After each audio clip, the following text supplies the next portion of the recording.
MMAWeekly.com. I'm Damon Martin. I'm here with manager Malki Kawa at UFC 154. Malki, we got a lot to talk about, but let's get right into it. Of course, the big fight of this weekend is your client Carlos Condit against George St-Pierre. It's no doubt who you're picking, but tell us, why is Carlos the man to beat George St-Pierre?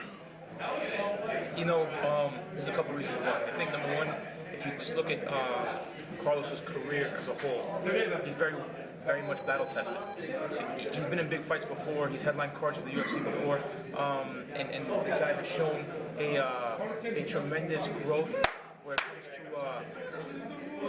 adapting to his fight, to the fighters and the fighters he's fighting, to their styles and stuff like that. So I just think that George's strength, will play into some of his strengths as well. And that's, I think, where, like it's going to come down to the person that can capitalize on the other one's mistakes. So, no doubt that he's one of the best fighters in the world. No doubt that George St-Pierre is a tremendous athlete. I think he's going to come into this fight, just like he said, 150%. I think that he's completely rehabbed and ready from that injury. So we're going to see the best George St-Pierre in that cage. And the good thing about that is that we're also going to see the best Carlos Condit, who's had 9 months to prepare, an entire lifetime to get ready for this one opportunity this coming Saturday. So we're expecting big things from him, and I just think that it's his fight to win.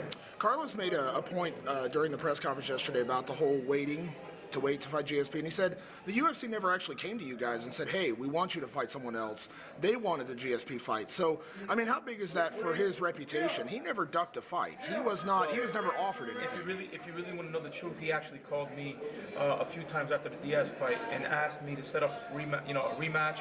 He asked me to get, when Johnny Hendricks started talking, that he wanted to fight, who was willing to fight him. When Cameron stepped down and said that he was the #1 contender and that Carlos wanted to fight him. So Carlos actually wanted to take some other fights. I was, pretty instrumental in just convincing him just to chill and take it easy, because this is a big fight, man, and there's no bigger fight at that weight class than George St-Pierre.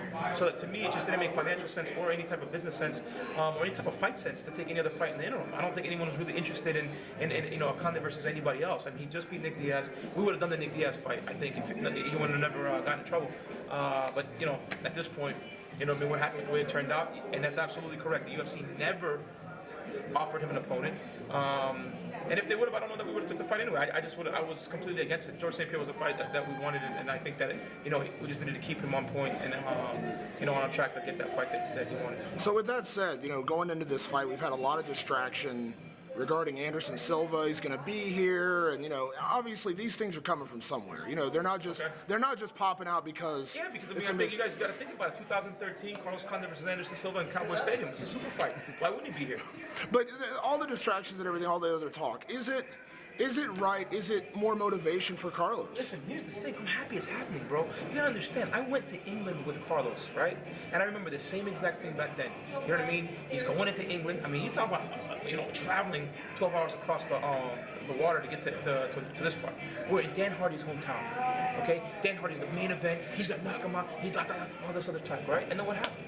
What happened? You know what I mean? He was the underdog in that fight. Nobody gave him a chance. The crowd was fucking crazy when Dan Hardy walked in. It was quiet when he walked in, and it was quiet when Carlos Condit walked out. And that's what we hope to do this Saturday in Montreal. To me, it's all good. They've been doing the same thing to him over and over and over and over again. And to me, this is just history rewriting itself one more time. So it's all lined up to do the same exact thing again. So Carlos is walking out with the belt on Saturday night. Listen, that's what we're here for. We're not here for anything else other than that.